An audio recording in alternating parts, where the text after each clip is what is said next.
Olá, estamos de volta. Agora, para então encerrarmos essa primeira parte do nosso curso que é sobre currículo, eu quero falar para você um pouquinho como que você deve proceder antes de você sair entregando o seu currículo, antes de você distribuí-lo ou entregar em alguma empresa, ok? Primeira coisa que você deve fazer é corrigir os erros de português, tá? Deve-se tomar muito cuidado com isso, porque erro de português em currículo é terrível, pode tirar de você a chance de ter uma boa entrevista. Tá? Quando a gente estava fazendo a pesquisa mesmo, nós vimos erros grosseiros. Por exemplo, experiência profissional. Experiência com X estava escrito com S. Profissional que é com 2S estava escrito com C. Então esses são erros absurdos que não se devem ter de forma alguma num currículo. Então antes de você entregar, releia o currículo com atenção, peça para uma outra pessoa ler também, principalmente alguém que entende bem de português, não é? Para que possa verificar se tem erros ortográficos ali, erros gramaticais e tal, né? Para que você não vá entregar o seu currículo com esses erros, ok? Então tá bom. Depois que corrigiu, agora é hora de imprimir o currículo. Sempre imprima com boa qualidade. Não faça cópias do currículo, tá? Porque você pode tirar muitas cópias dele, vai ficar manchado, vai ficar na cara que foi cópias que você fez. Então dá a impressão que você está produzindo currículo em série para distribuir como se fosse panfleto por aí, tipo jogando a rede, né? O que caía é peixe e tal. Então quer dizer, não pode fazer isso. Você precisa imprimir com boa qualidade, principalmente se você colocou foto no currículo, as fotos têm que sair com boa qualidade, tá? Então preste atenção nisso. Imprimiu bem o currículo, se está com foto, imprima colorido. Então é hora de entregar o seu currículo.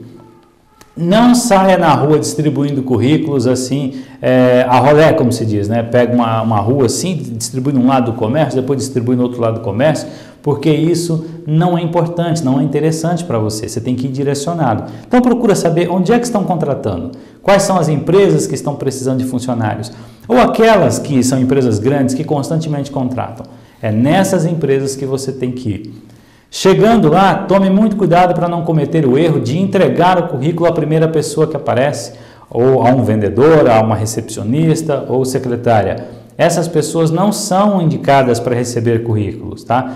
Então o que você tem que fazer? Você precisa perguntar pelo profissional de RH. Você tem que perguntar quem é responsável pela contratação naquela empresa. Tá? E isso nós ouvimos dos próprios profissionais, tá? Eles não gostam de pessoas que passam na empresa e vão deixando o currículo. Dá uma má impressão, você entendeu? Então não faça esse tipo de coisa. Agora, quando a pessoa, então, com quem que você falou, vai te apresentar a esse profissional, que seja o dono da empresa, se for empresa pequena, né? Ou o gerente, ou a pessoa, então, do departamento de RH, então converse com ela. Diga, olha, meu nome é Max, eu estou aqui para pleitear uma vaga nessa empresa, estou procurando um trabalho e gostaria de trabalhar nessa empresa, então eu quero deixar meu currículo, quero saber se você gostaria de ficar com o meu currículo, não sei se você está contratando ou não, enfim, conversa, tá? Puxa um assunto, tem um diálogo com essa pessoa, ele vai se sentir valorizado e você também vai se valorizar. Então, por isso que você deve ter esta atitude, ok? Mesmo que ele não esteja contratando no momento, ele vai ter o cuidado de pegar o teu currículo e de dar atenção a você. E provavelmente vai dizer, ó, assim que aparecer uma vaga, a gente te liga, a gente te chama. Porque ele vai gostar de você, porque você deu atenção para ele, você demonstrou que é profissional, você se apresentou, você conversou. 60% de uma entrevista está na capacidade de comunicação, de se expressar. Você pode ter um grande currículo, você pode ter formação acadêmica, mas se você não sabe conversar com as pessoas, você perde a oportunidade.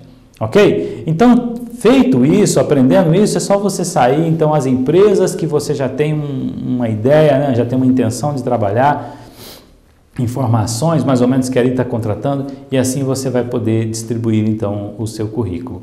Ok? Vamos falar agora sobre currículos e como você pode conseguir emprego quando não possui experiência profissional, que é uma dificuldade, né? Nós falamos muito sobre o campo de experiência profissional e tal, mas e quando eu não tenho experiência profissional, quando eu nunca trabalhei, como que eu vou fazer então? Nesse caso, o que você tem que fazer? Você pode aproveitar de alguns mecanismos que nós temos hoje em dia. Por exemplo, você pode aproveitar-se da carta de referência, tá? Que nós vamos falar mais daqui a pouco. Você pode aproveitar-se também da carta de apresentação, que nós também vamos falar daqui a pouco. Ou então você pode também, para enriquecer o campo profissional, né, aquele campo histórico profissional do seu currículo, você pode procurar emprego em empregos temporários. Por exemplo, procurar cobrir férias de alguém está saindo de férias, vai ficar um mês só que seja, mas é uma oportunidade de você trabalhar, conseguir um pouco de experiência. Ou então tem uma empresa que contrata temporariamente, é a oportunidade de você ter experiência, mesmo que temporário, não importa, é experiência profissional. Ou então procure os estágios. Tem o programa do governo federal, você pode entrar no site e tal, procurar na internet, você vai encontrar e se cadastrar. Ou então você pessoalmente pode ir nas empresas, né, e se propor a trabalhar ali como estagiário, mesmo que a empresa te pague pouco, seja só um vale transporte, um vale refeição, qualquer coisa assim, né, mesmo que não te pague muito pelo seu trabalho, mas você está adquirindo experiência, você está aprendendo, e isso vai ser muito importante para a sua carreira, tá? Porque você está no início de carreira. Então aproveite estas oportunidades para trabalhar temporariamente, para cobrir férias de alguém, né, ou por fazer estágios. Você ainda pode executar também o serviço voluntário, né? Pode trabalhar como voluntário em igrejas, associações, né? Enfim, tem uma série de oportunidades por aí. Então você procura o trabalho voluntário também, que ele pode também te dar experiência. E eu posso colocar isso no currículo? Claro que pode, né? No lugar de colocar a empresa, você coloca o nome da instituição lá, coloca a entidade, né? E o nome da instituição, o que foi que você fez, quanto tempo você trabalhou, mas foi pouquinho, foi só uma semana, não sei o que, foi só um dia, mas tudo bem, não tem importância, é uma experiência. Isso vai demonstrar para o avaliador que você é interessado em trabalhar, ok? Então aproveite essas chances para você adquirir um pouco de experiência que ainda não possa ter. Agora a carta de referência você vai usar como? Você vai utilizar ela quando você já trabalhou em algum lugar e aí você vai pedir quando você sair de lá, vamos supor que você foi estagiário, trabalhou por contrato temporário, estava cobrindo férias ou foi serviço voluntário, né, que nós citamos agora há pouco, então você pode utilizar esses trabalhos já para ter uma carta de referência. É só o seu superior. Se você trabalhou bem lá, executou bem suas funções, esse seu superior, então, vai redigir uma carta de referência dizendo que você trabalhou bem, que foi competente, recomendando você. Tem um modelo no nosso curso, então, no nosso site, né, onde você pode entrar, acessar, e você pode baixar a versão escrita do nosso curso, e lá tem um modelo de carta de referência, então, que você pode utilizar. Ok? A carta de apresentação é um outro meio que você também pode utilizar para chegar até o avaliador, para conseguir uma entrevista.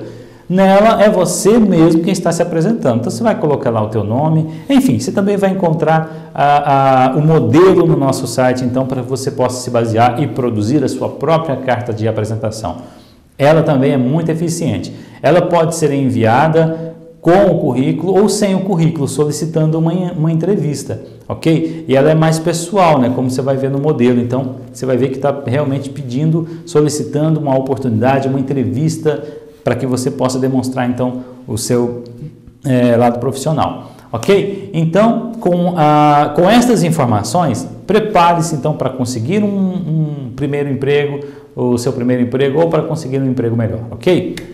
Nós vamos agora entrar no assunto, no próximo bloco, sobre a entrevista de emprego. Então você vai saber um pouco mais sobre quais são os tipos de entrevista, o que acontece nas entrevistas de emprego, como se preparar psicologicamente para elas, como se preparar visualmente para elas e, posteriormente, então no último bloco, nós vamos falar então sobre quais são as perguntas que se faz na entrevista de emprego e a forma de responder essas perguntas, ok? Até já!